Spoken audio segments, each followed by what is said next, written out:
them in whichever way we can from where we are seated to deliver a credible election.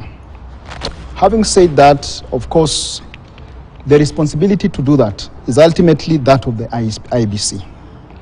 And even as we want to offer them all the cooperation that we can, and where we see issues, it is our responsibility to raise them, as participants, as stakeholders, and even as Kenyans, because it is our election. It is our process. It is the election of various of our leaders that we hold dear.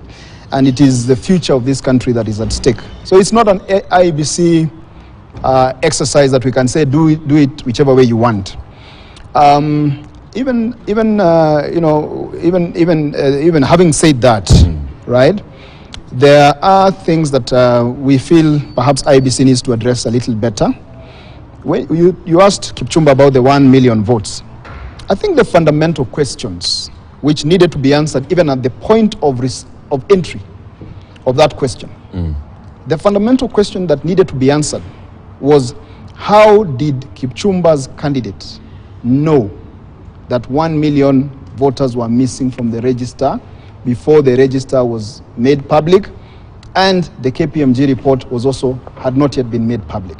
That question needed to be answered. Unless he was also an auditor.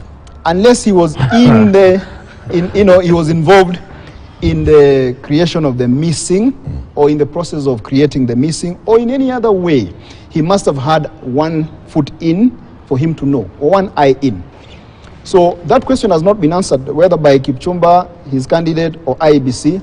It needed to be answered, because that question goes into the integrity of that register. So if I can get in and know what's going on, okay, if first of all, let's begin even from the beginning. Kipchumba says that the issue was first raised by the chairman of the IEBC. Which is the position on record to date. If